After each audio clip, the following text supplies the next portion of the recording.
ไห้อันนี้บ่โอ้อันนี้เนาะกูนี่เลยเกือบคูนี่แล้วยังไม่ได้ย้ายไปทางไหนเลยหลักฐานอยู่นี่หลักฐานก็อยู่นี่เนาะนี่พี่น้องเอ้ยมาจอดเกิดไว้นี่ก็ยางย่องไปพูดแล้วนี่เนาะดอกไฟน่ะอยู่ในนี้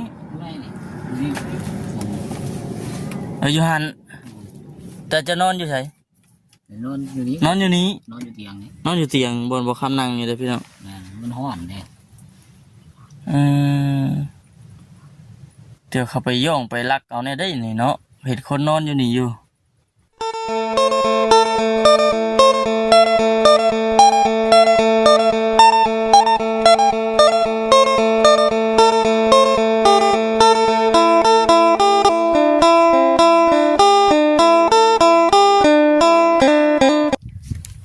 นี่พี่น้องหลักฐานที่ว่าโจรผู้ร้ายอ้ายขโมยเพิ่นมาลักกันโซลาร์เซลล์ดอกไฟบ่ของบ่สิงเพิ่นโธ่มื้อนี้ก็แวะเวียนเข้ามาลิ้นหรือว่าแวะเวียนเข้ามาเยี่ยมยามทั้งไอ้สิงเพิ่นอีกรอบพี่น้องเนาะเมื่อวานนี้ก็บ่ได้มามื้อนี้เอาไปซั่นผ่านทางก็เลยสิแวะเยี่ยมยามมึงก่อน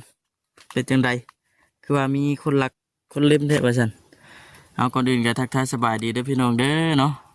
ทักทายสบายดี FC กันเบิดสุขุทุกคนนั่นแหละพี่น้องเอ้ยพบเจอกันคือเก่าป้าแต่คุณเปลมกักแท้นี่พี่น้องเอ้ยอย่างกลางคืนมาเนี่ยแฮงบ่เห็นหุงซ้ำเนาะพอดีกับตัวหน้าผากเลยนี่ปุ๊กน่ะป้าเถอะแหลมซ้ำมึงไหนพี่น้องแดดบรรยากาศมันก็ถือว่าแดดแห้งอยู่ไอ้สิงอยู่ป่ะอยู่เฮียยังน่ะจุดเตาอีกแหละจุดเตาป่ะ จุดเรื่อยอยู่ป่ะมันนี่จุดเตาก็จะเบิดแหละ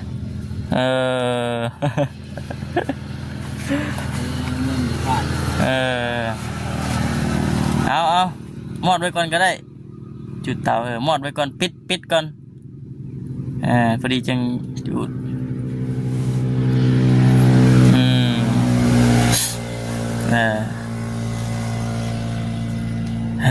แต่คิดว่าไปอยู่จบไผจะนอนอยู่นี่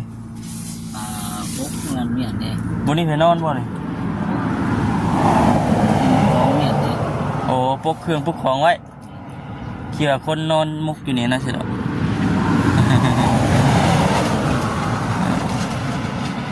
ปกเครื่องปกของคนไว้พี่น้องเลยเนาะมีไผมาหามันนี่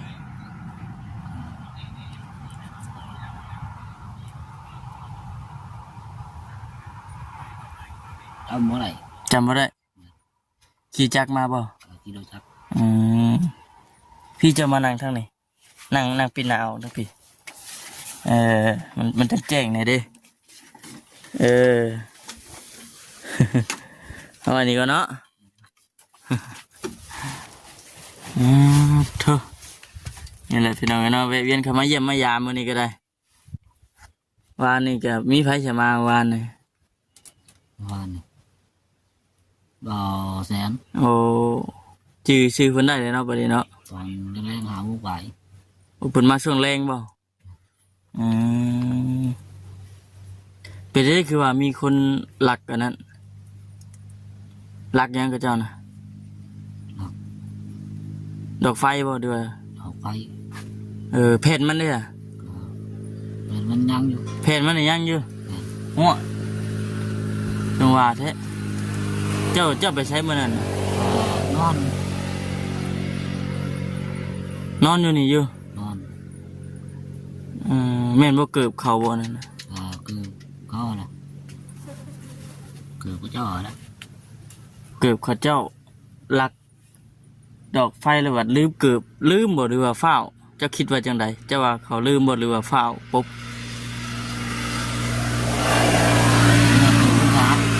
ถามเนี่ยว่าคือพื้นฐาน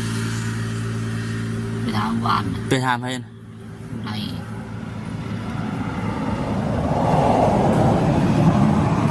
เกือบขาด มาคือขาดแต่เกิดบริการนะ แต่ว่าเกือบบ่ได้ขาดจะไปถามเพิ่นว่านั่นติที่เกือบยังบ่ได้ขาดแต่ว่าเพิ่นว่าผู้นั้นว่าเกือบขาดว่าซั่นติบ่ได้ยินเสียงบ่ได้ยินหยังเลยบ่มื้อเทื่อมันเสียจะคิดมันเสียได้จักมื้อแล้วนี่ เสียว่าน เสียวานนี่กลางคืนบ่หรือว่าตอนเว้น ตอนเช้าลง6 โมง5 โมง6 โมง 5 โมง 6 โมง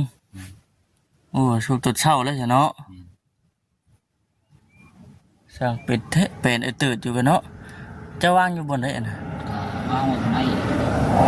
ดอกไฟน่ะอยู่ในนี้ ในนี่ อยู่หันแต่จะนอนอยู่ไส นอนอยู่นี้ นอนอยู่นี้ นอนอยู่เตียงนี้ นอนอยู่เตียงบนบ่คำนั่งอยู่เด้อพี่น้อง มันห้อนเลย เดี๋ยวเขาไปย่องไปลักเอาเนี่ยได้นี่เนาะเห็นคนนอนอยู่นี่อยู่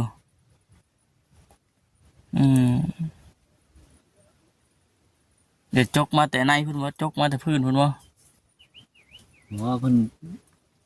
ย่างเพิ่นมาเลยเพิ่นมาถอดเกิดมาเลยย่างเขามานะถอดเขามานี้ ถอดเกือบปลดไว้หันติเห็นว่าสิใส่เกือบย่างเข้ามายันได้ยินเสียงเนาะคอยย่องเข้ามานะบ่ได้ก็เลยเนาะเย็กเข้ามาแล้วก็จับปุ๊บปั๊บไปเลยละบ่มีไผมาดินมาหยังนำบ่ บ่ได้มี ยันว่าเสายันว่าช่วงที่ว่าทีมงานบ่ได้มายันว่ามีคนฮู้จักมานั่งดินนั่งลมนำบ่ได้ฮู้จักกับไผติ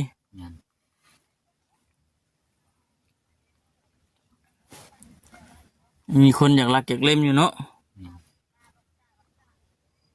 เฮ็ดได้บัดนี้กลางค่ำกลางคืนเฮ็ดได้อยู่ยากเลยบัดนี้งุ้มหมดเลยเนาะ บ่มืดเอานี่ล่ะ งุ้มมืดเอาใครแต่ว่าเพิ่นมีกับไฟพอได้ดังไฟจูดเพราะมันหุงมันหยังแน่เนาะ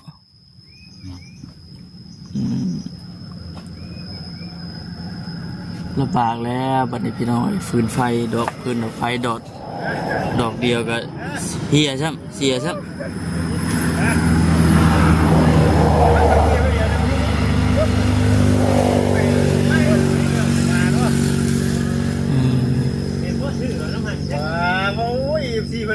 ไปกินข้าวกินหยังเนี่ยฮะกินแต่เว้นเอา คือว่ามันมีเท่านี้ที่ว่าว่าเจ้าทุกคนหลายๆบันไดหาบางทางนะเคียอยู่แถวนั้นแล้วว่า เมีย บางนี้แบบยิดนะ ปอดเถอะเดี๋ยวนะซื้อนะนี่นะ นะไปเอ็มซีเพิ่นเบิ่งอยู่เนาะ ไปหาเบิ่งใหม่นะเฮ้ย หาเบิ่งมาหน่อยดิน่ะเนาะคือแต่ยุ่งครบตัวพื้อยู่ไกลบ่เฮ้ยไกลเนี่ย บ่ไก่รถปานใดบ่มันบ่ไก่รถปานใดบ่ เห็นอยู่ ค่อยจะย่างหารอบลองถ่ายได้เด้อ ลองหาเราพื้นยังพังห้องทั้งนั้นเลยบ่เบียง ทางนี้ได้ซะเดี๋ยว ตัวนี้ยัง ใช่บ่ชื่ออื่นใช่บ่ชื่ออื่น มันหน่อยเนาะไป ผมต้องมีหมู่วันนี่นะ ต้องมีหมูเนาะ ต้องมีงูเนาะ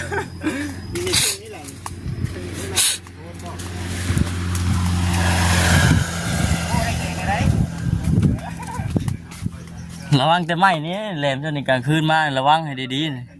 ย่างมาปุ๊กถึกหน้าผากโอ้เช็ดเงินเลย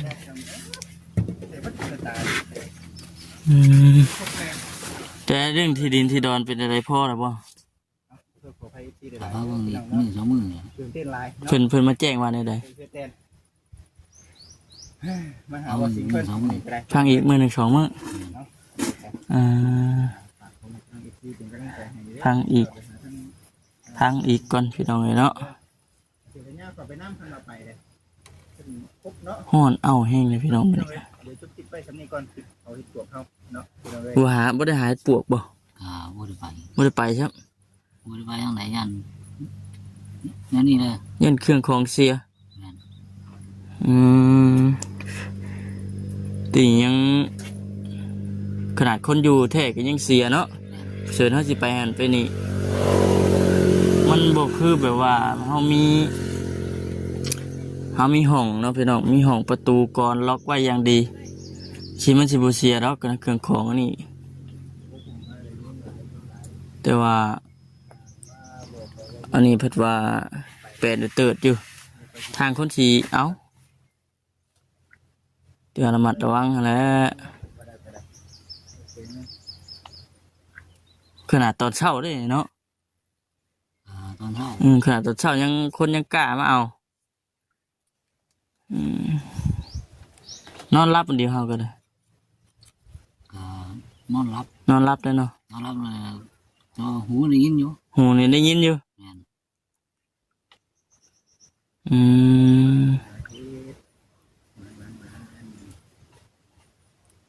สั่งเป็นเนาะ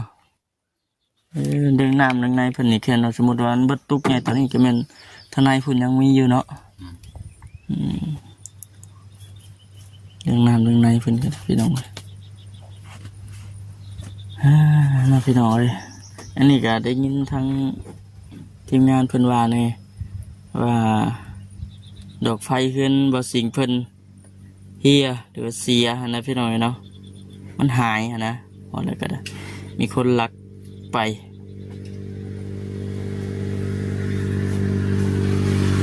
สองคืนเลยแหละพี่น้องที่ว่าเรางมมืดงมเท้ากินข้าวกินน้ำก็กินเตะหัวเล้งตอนมันยังเว้นตอนมันยังเห็นหุ่งอยู่เลยเนาะแต่ว่าก็เอานะพี่น้องชาติมันเสียเส้น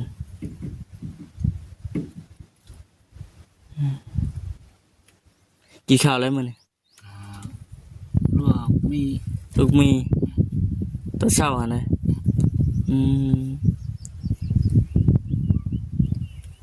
ตอนเที่ยงเลยเช็ดยังกิน ตอนที่ยังมันกิน กะว่าสิเฮ็ดยังกิน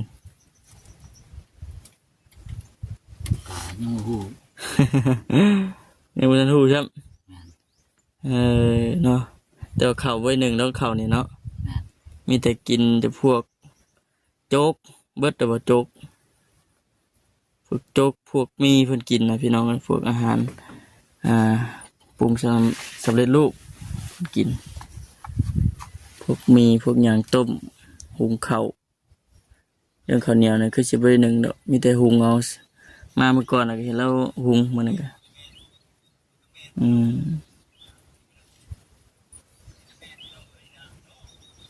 เงียบสมอยสมีอยู่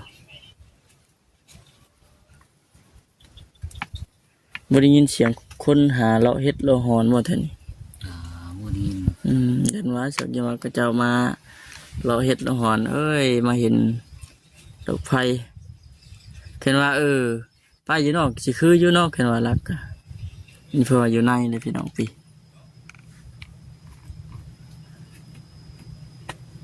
รถคนก็คือว่าเลนไปเลนมาอยู่เนาะ แม่น เห็นคนขี้รักแต่มันบ่ย่านหยังหั้นนะพี่น้อง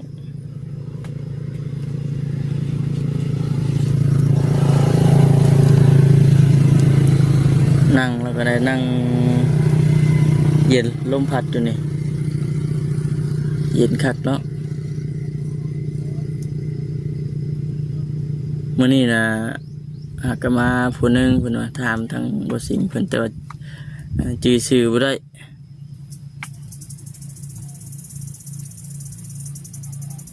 ไปพาไปเบิ่งอันเกือบที่ว่าเพิ่นปลดไว้ด้วยฮะ อยู่หั่นแหละ ฮะ อยู่หั่น อยู่ไสไปพาไปเบิ่งไปลงไปยางเบิ่งเขาเดียวน่ะอยู่ไสคือว่าแม่นน่ะดีบ่พาสิไปเบิ่งดูไผย่างไปเบิ่งก่อนนะพี่น้องเป็นจังได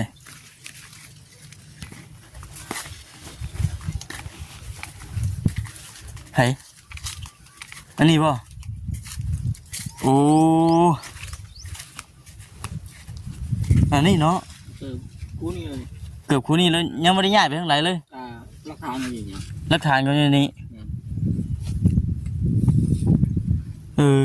เนาะ นี่พี่น้องเอ้ยมาจอดเกิดไว้นี่ก็ย่างย่องไปพุ่นแล้วนี่เนาะแผ่นมันอยู่แผ่นมันอยู่ใช้แผ่นมัน แล้วมันอยู่ข้างใน เจ้าเขาไว้ในแล้วจ้างเป็นเนาะไปคือให้ทั้งไอ้สิ่งเพิ่นพาออกมาเบิ่งหลักฐานก่อนว่าซั่นย่างย่องมานี่เด้อก็ได้ขึ้นย่างคือจิกเจ็บขาบ่เป็นไดคัดขา ปวด มันปวดอีกแหละประดงกำเนิบอีกเลยปะจ๊ะ กระดูกมันก่อน ประดงเงินเก้าอีกแล้ว